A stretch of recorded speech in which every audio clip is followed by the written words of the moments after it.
কথা এই কথাটি আজকে কেন সাংবাদিকরা লিখবে কিংবা আবু সাইদের ভাই দুঃখ প্রকাশ করবে? এই দেশের যত গণ আন্দোলন হয়েছে সেই আন্দোলনের শহীদদেরকে নিয়ে ব্যবসা করা হয়েছে। আওয়ামী লীগ যেভাবে মুক্তিযুদ্ধের চেতনা নিয়ে ব্যবসা করেছে, এই গণ অভ্যুত্থানের ঠিকাদার দাবি করা কতিপয় ছাত্র নেতা এবং দু চারজন ব্যক্তি সংগঠন তারা তাদের এই চেতনা বা চেতনার ব্যবসা করেছে। তারা গণ অভ্যুত্থান আকাঙ্ক্ষার দল করবে, ভুক্তভোগী পরিবারকে নিয়ে দল করবে।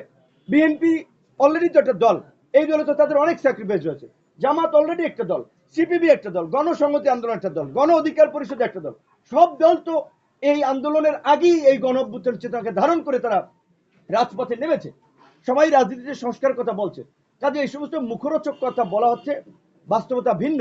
যেই কারণে এই গণ অভ্যুত্থানের সবচেয়ে আইকনিক ফিগার, টার্নিং পয়েন্ট ছিল সত্যিকার অর্থেই এটি যদিও গর্বের অহংকারের আবার দুঃখের, যে আবু সাইদের বীরত্বপূর্ণ আত্মত্যাগ। অথচ সেই আবু সাইদের পরিবারকে তো আনুষ্ঠানিকভাবে দেওয়া হয়নি।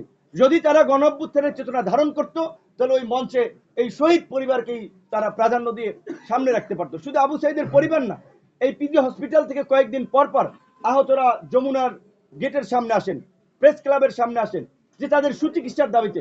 আমরা গত 6 মাসে এই সম্পর্কে ওইভাবে একটি খুব বেশি কথা বলি নাই, যে আমাদের ছোট ভাই সহকর্মী তাদের সম্পর্কে আমাদের বলা ঠিক হবে না।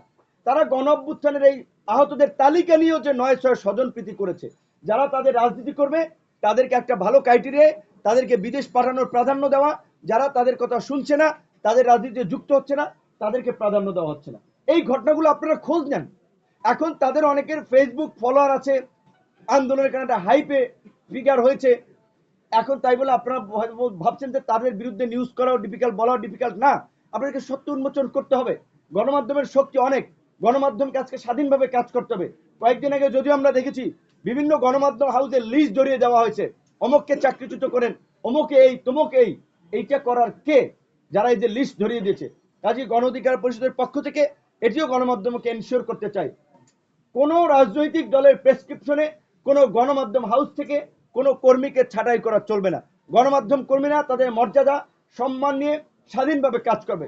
গণমাধ্যমের মালিকরা যার যে হাউস ছিল সে সেভাবে চালাবে। যদি কেউ অপরাধ করে থাকে আইনগতভাবে তার বিরুদ্ধে পদক্ষেপ নেওয়া হবে। কিন্তু কাউকে টাকা দিয়ে পয়সা দিয়ে ম্যানেজ করে ব্যবসা করবে, চালাবে, প্রতিষ্ঠান চালাবে, এই ধরনের অনৈতিক পন্থায় যাবেন না, তারা রেহাই পাবেন না।